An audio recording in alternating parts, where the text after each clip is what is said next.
Okay guys, day 2, grabe. Alam nyo, yung parang feeling na antok ka pa, ang bigat ng katawan mo, nasira pa yung sure ko.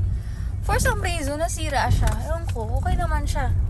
Naglagay ka ba ng ano? Yan lang mababata ng devil sa atin. Yeah, so parang everyday may distraction na lang na ano ba yan? Grabe naman. Ito. Up to the leading of baptismal. Yes, until correct. Tomorrow. And I know. At sa mga susunod pang araw, ready naman ako.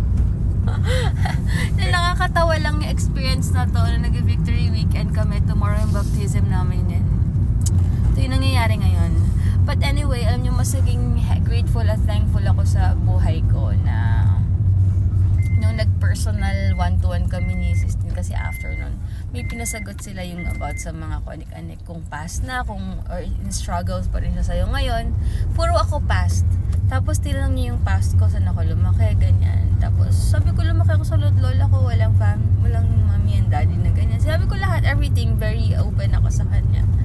Pero sabi niya, galing lang kasi ina-expect niya or karamihan na i-encounter niya yung pag nag-victory weekend, sinasabi na ganito yung Pasko, napariwala siya, naging rebelde kasi nga ganito yung past, ganyan. Pero ako hindi talaga, as hindi nga ako nag-party, hindi ako umiinom with friends, yung uuwi ka ng ano, kaya sabi niya siguro kasi na napunan lahat ng love and attention and syempre with God na parang hindi ako naghanap ng anything, hindi nga ako naiinggit sa mga buong pamilya.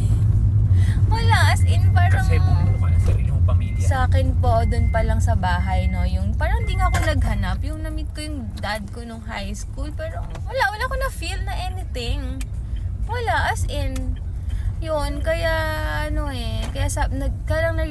na-realize ko na siya, so nga sobrang thank you Lord, dun pa lang nag-work na siya sa life ko and sabi niya, hindi ko na pass kay Heinz yung trauma ko, wala akong galit sa parents ko or sa nanay ko, na bakit dun ako lumaki sa lalat bala. Wala talaga, as in, kaya na-realize ko lang na something to be grateful na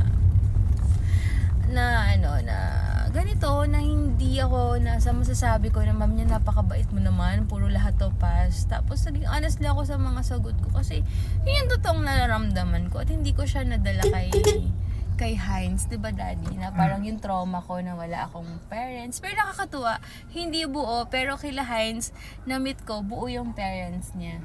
May kapatid ka. May nagkaroon ako ng mga kapatid. And yun, nakakatuwa lang isipin na, oo nga no, something to be grateful for na hindi ako napariwala talaga. Na may choice naman ako.